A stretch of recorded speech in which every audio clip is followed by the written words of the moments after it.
A boot slammed into a woman's ribs and drove her down into the mud. She curled around herself and gasped.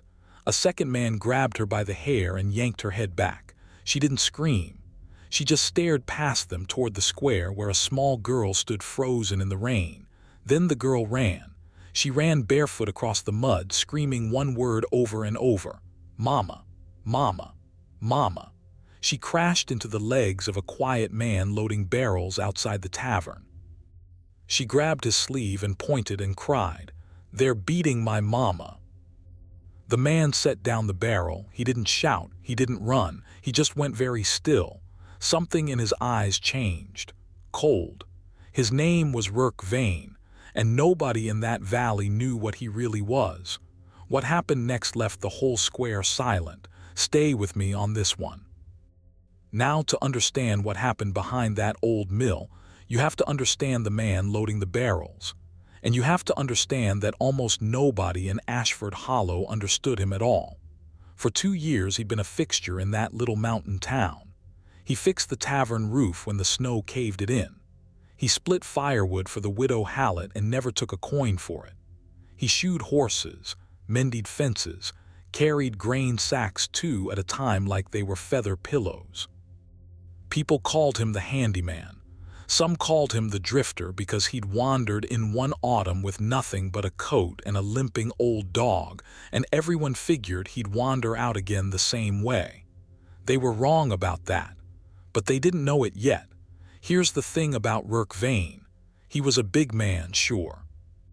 Broad through the shoulders, thick through the neck, hands like 2 slabs of oak. But there were plenty of big men in the mountains. What made him strange was how quiet he kept it. He never raised his voice. He never got into it with the rough men who drank too much and swung too hard. When trouble started in the tavern, Rourke would just get up and go stand outside, and somehow the trouble would settle down on its own, like a dog that had caught a scent of something bigger than itself. Let me give you an example because it tells you everything. One winter, 2 brothers from a logging camp got into it over a card game, and one of them pulled a skinning knife right there at the table. The whole room went stiff, and Rourke didn't jump up and play hero. He just stood slow and walked over and put one big hand flat on the table between them. He didn't say a word. He just looked at the man with the knife. And that man, who'd have gutted his own brother a second before, folded that blade up and put it away and mumbled an apology like a scolded boy. Nobody could explain it afterward. They'd all felt it, though. Some animal part of them had felt it and gone quiet, and they didn't have a name for what they'd felt. He had a dog, too. An old wolfhound named Cinder, gray around the muzzle, blind in one eye, half his teeth gone. The kind of dog you'd think couldn't chase a rabbit anymore. He followed Rourke everywhere, slow and stiff in the hips, and mostly he slept by the tavern fire and let the children pull his ears. But right now in the rain, that old broken dog was not slow. The second the girl screamed, before Rourke had even moved, Cinder was already up, already gone. He shot off the porch like something 20 years younger, hackles up his spine, straight toward the sound behind the mill. And that was the first strange thing. That old dog knew. He knew before the men in the square did. He knew before Rourke did. Rourke went after him. Now the town watched this happen, and mostly what they felt was fear for him. Because everyone knew who those 3 men behind the mill were. They'd ridden in that morning on lathered horses, hard men with hard faces, wearing gray coats with a black mark stitched at the collar. They'd been drinking since noon. They'd been asking questions about a woman and a child who'd come up from the low country weeks back. And nobody in Ashford Hollow had the spine to ask them their business, because men who wore that gray and that black mark did not answer to a mountain town. The woman they were asking about was named Alira. That's about all anyone knew. She'd shown up in the spring with her little girl, Posy, and rented the cold room above the mill, and she kept to herself. She washed linens for coin. She never spoke about where she'd come from or what she was running from, but everyone could see she was running from something. You could see it in the way she sat with her back to the wall. You could see it in the way she'd freeze at the sound of horses. Ford's wife once brought her a basket of bread just to be kind, and Alira had thanked her 3 times and still wouldn't quite meet her eye, like kindness was a thing that could turn on her. And now the horses had come. The whole square knew, standing there in the rain, that a lone handyman had no business walking into 3 enforcers of the gray coats. That was a death. That was a man throwing his life away over a stranger.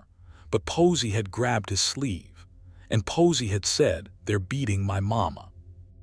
And Rourke Vane had gone very still, and then he had walked. He did not run, and I want you to notice that because it matters. A frightened man runs. A brave man runs. Rourke walked. Slow, even steps through the mud, his coat hanging open, rain running off his shoulders. He walked the way a man walks toward his own kitchen table, like there was nothing on this earth waiting behind that mill that could make his heart beat 1 stroke faster. The tavern keeper, a stout man named Ford, called after him. "Rourke, Rourke, don't. Those aren't drunks. Those are Warden's men." Rourke didn't turn around.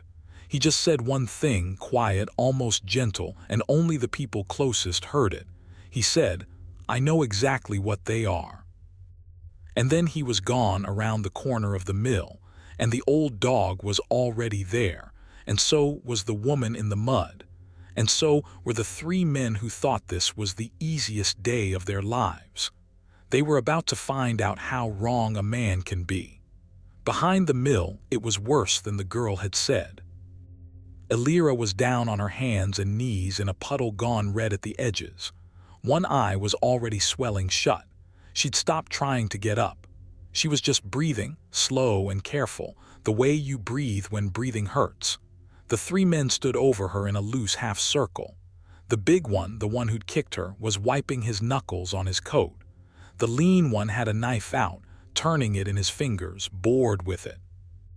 And the third, the one who was clearly in charge, crouched down in front of her with his elbows on his knees and spoke to her soft and easy, like they were old friends. "You're going to tell me where he sent the ledger, Alira, and then this all stops. Nobody up here has to know anything." He tilted his head. "Where's your little girl gotten to, him? Wouldn't want her out in this rain." And that right there was his mistake, because he mentioned the girl.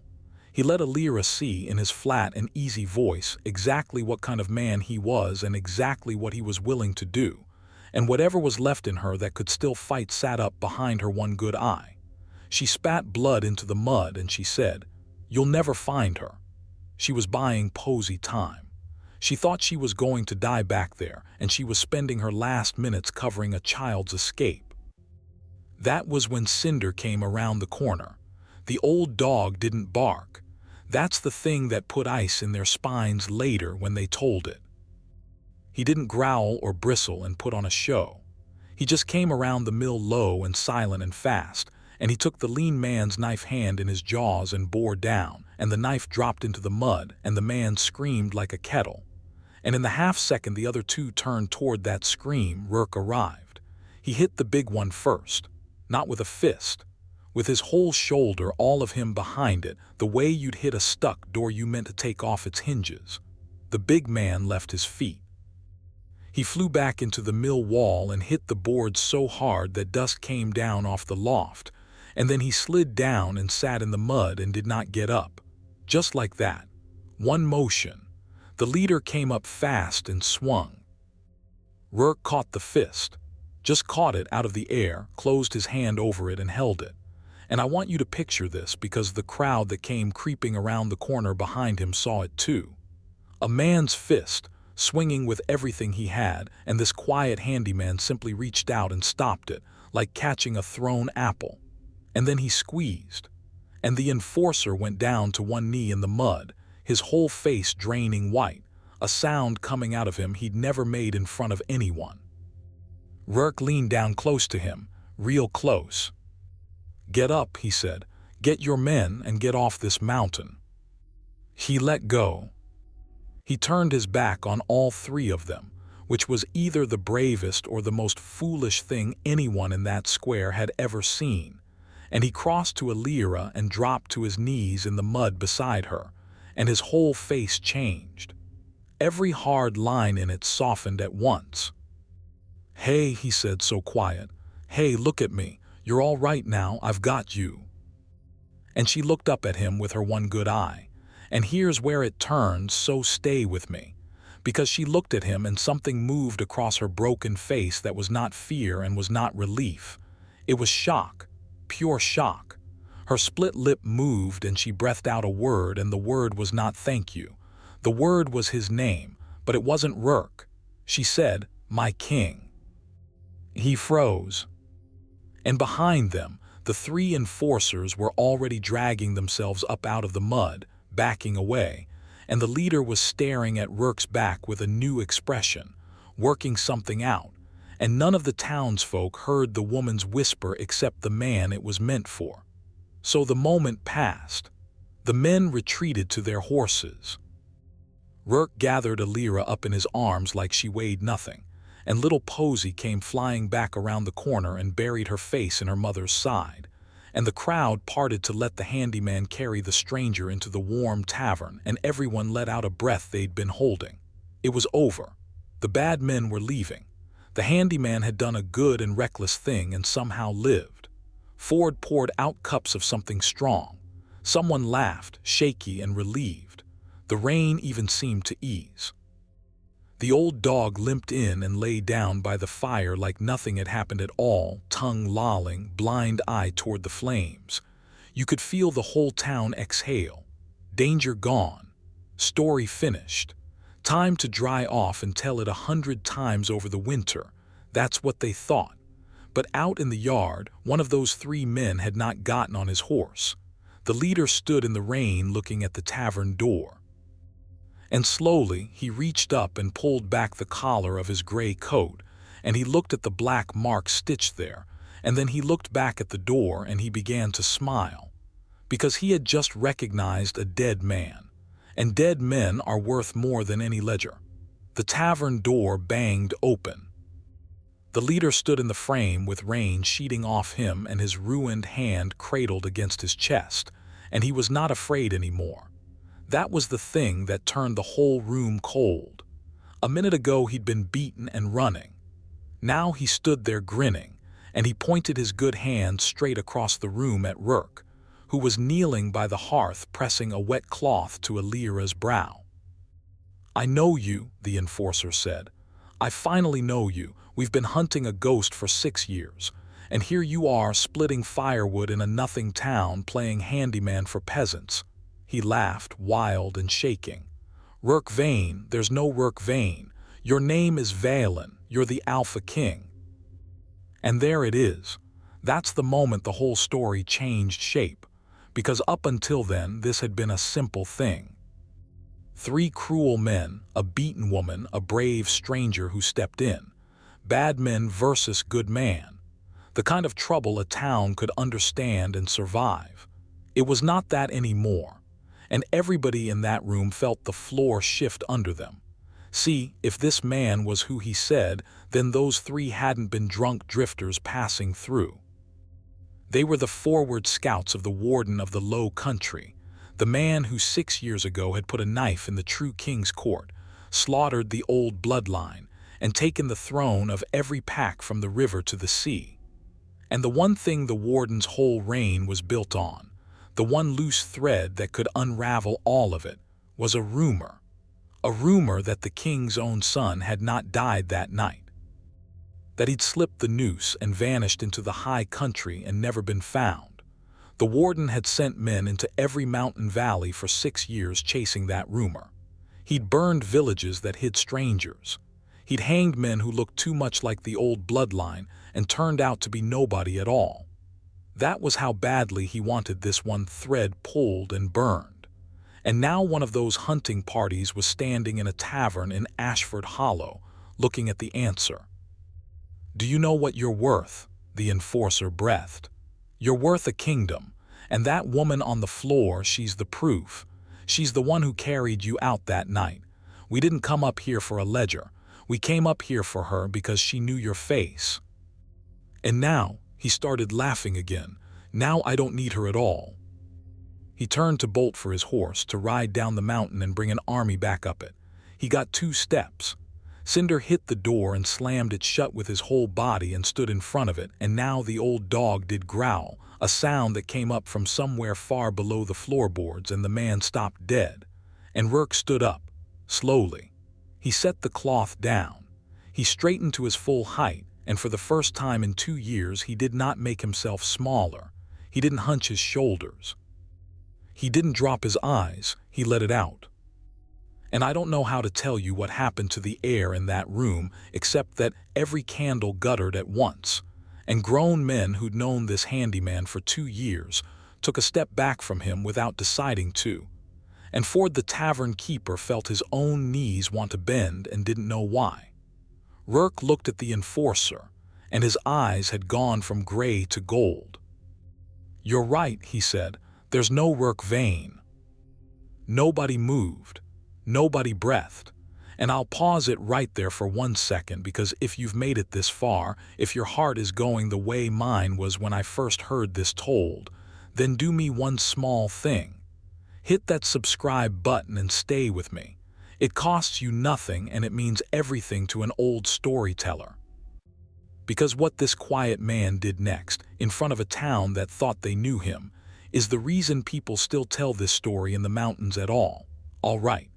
Back to that tavern and the king who was done hiding. Rourke, who was Valen, who was the last of a murdered bloodline, walked past the terrified enforcer to the tavern door, and Cinder stepped aside for him, and he pulled it open onto the rain and the square. The whole town was still out there, waiting.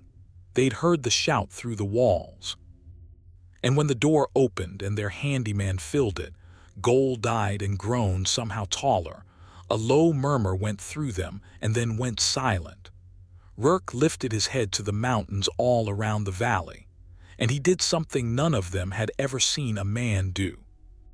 He tipped his head back and he called. It was not a shout. It was not a word. It was the old call, the one the pack lords used before the warden made it a killing crime to use it, the call that says, "Your king is here and I am summoning the blood." It rolled up out of his chest and out across the rain and up the black slopes into the trees, and it hit the mountains and the mountains threw it back, and for one long moment the whole valley rang with it.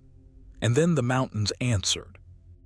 From up the high slopes, from the tree line, from the passes and the ridges came the sound of running, of many feet. And out of the rain and the dark they came down into the square, men and women of Ashford Hollow and the valleys beyond, dozens of them, hundreds, faces the town knew, the miller and the smith and the widow Hallett and the boys who mucked the stables, and every single one of them as they reached the edge of the square and saw him standing in that doorway with his eyes gone gold, dropped to one knee in the mud. The whole valley, on its knees, in the rain, in front of the handyman. Because that's the secret the enforcer never understood. The king hadn't been hiding among strangers. For 2 years, this town had been his pack, and they hadn't even known it. The old blood was in half of them, and they'd never guessed why the drifter's words settled every quarrel, why the roughest men went quiet when he stood, why an old blind dog was treated like something holy. They'd felt it their whole lives and called it nothing.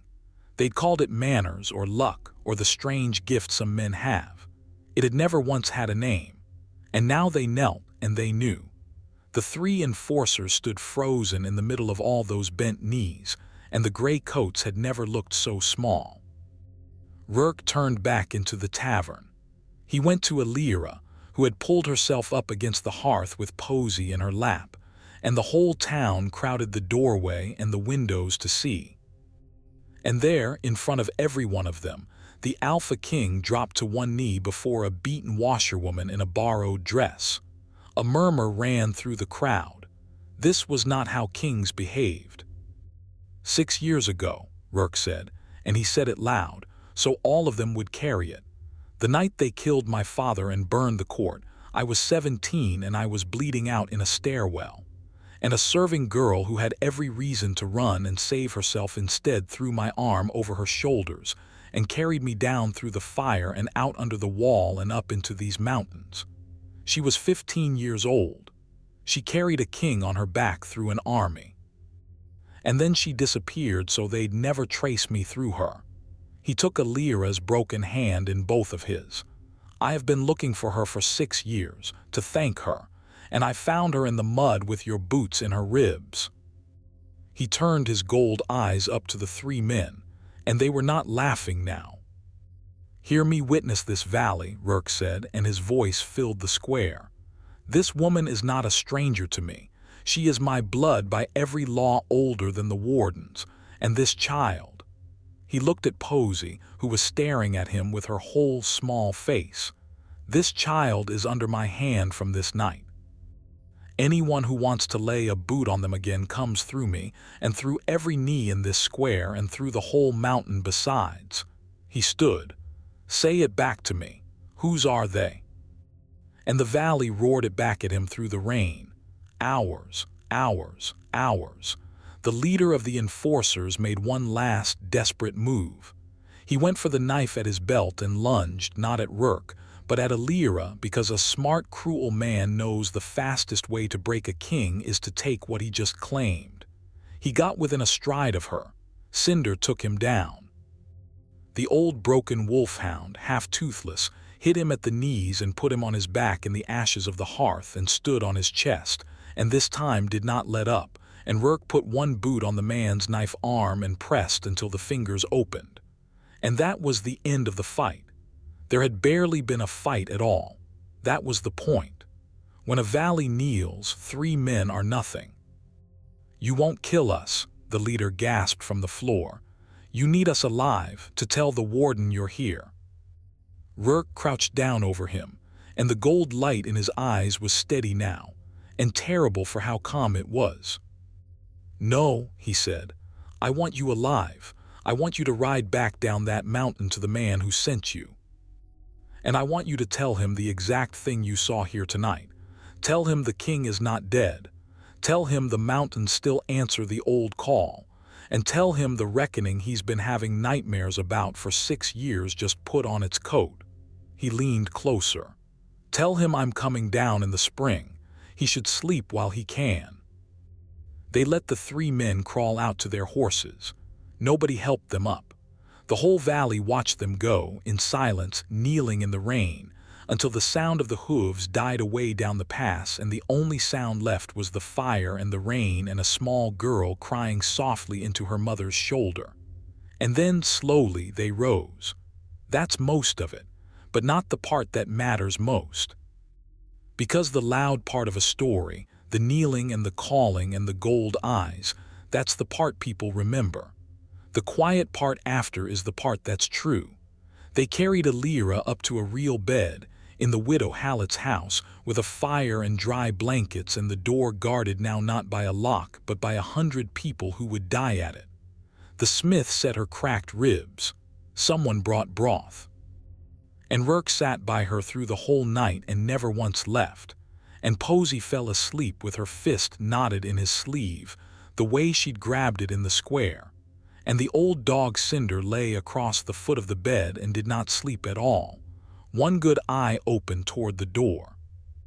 Near dawn, Alira woke and she looked at Rourke, and she started to try to kneel there in the bed, because that's what you did in front of a king, and he stopped her with a hand on her shoulder, so gentle. Don't you dare, he said. Not you, never you. She wept then, not from the pain. She told him she'd spent 6 years terrified that she'd wasted her whole life saving a boy who'd only died somewhere else in some other ditch, that it had all been for nothing, that she'd run so far and so long that she'd forgotten she'd ever done a brave thing at all. She'd become a washerwoman who flinched at horses. She thought she was nobody, and Rourke told her the truth.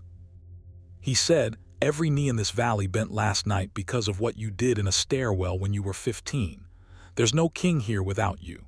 You didn't save a boy. You saved everything that's going to happen next.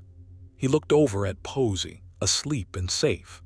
And I promise you, on whatever throne I take back, That little girl is never going to run barefoot through mud screaming for help again as long as I draw breath. She ran to the right man. I'm just sorry she ever had to run at all. Now people always ask when this story gets told whether he took his throne back, whether he came down out of the mountains in the spring like he promised, and what happened to the warden, and whether the gold-eyed king sat in his father's hall again. And yes, he did. But that's a longer story, and it's not really this one. This one is smaller and it's better. This one is about the morning after, when the Alpha King of all the packs from the river to the sea got up from a washerwoman's bedside and went outside, and did not summon armies or dictate war. He picked up the barrels he'd set down the day before, the ones still sitting in the mud outside the tavern, and he carried them in, 2 at a time, and stacked them like he had 1,000 mornings before. The town watched him do it, and nobody knew quite what to say to a king who was stacking their barrels. Finally, old Ford came out onto the porch and just stood there, and after a while he said, "You don't have to do that anymore. You know that. You're the king." And Rourke straightened up and wiped his hands, and looked around at the little muddy square, the tavern, the mill, the mountains going gold in the sunrise, the whole small place that had knelt for him and never once asked him for a thing. And that old wolfhound came limping out to lean against his leg. Rourke reached down and scratched the dog's ragged ears, and he said, quiet the way he said everything, "A man forgets what he's fighting for if he lets other men carry his barrels." And he picked up the next one. "Here's what I keep coming back to, and then I'll let you go. When that little girl came screaming across the square, she didn't run to the biggest man. She didn't run to the men with the swords or the gray coats or the loud voices. She ran to the quiet one loading barrels. Children know. They always know. They can feel the difference between a man who is strong and a man who is safe, and the rare, dangerous, gentle kind who is both. Rourke Vane spent 2 years pretending to be small so the world would leave him alone, and it took a barefoot child, grabbing his sleeve in the rain, to make him remember that being small was never the same thing as being safe. That the whole point of having power, the only honest point of it, is so that when a child runs to you screaming that they're hurting her mama, you can set down the barrel and walk, not run, straight into the thing everyone else is afraid of. He stayed a handyman in his heart for the rest of his long reign. They say the greatest king those mountains ever knew still knew the name of every dog in every village, and still stopped to fix a fence if it was broken, and still, when a child grabbed his sleeve, went very still and listened. And they say that old one-eyed wolfhound is buried under a cairn of stones on the high pass, and that to this day, when the wind comes off the mountains just right, you can hear something old and faithful answer the call. "They're beating my mama," she said. And the whole valley came down out of the dark. "Rest easy tonight.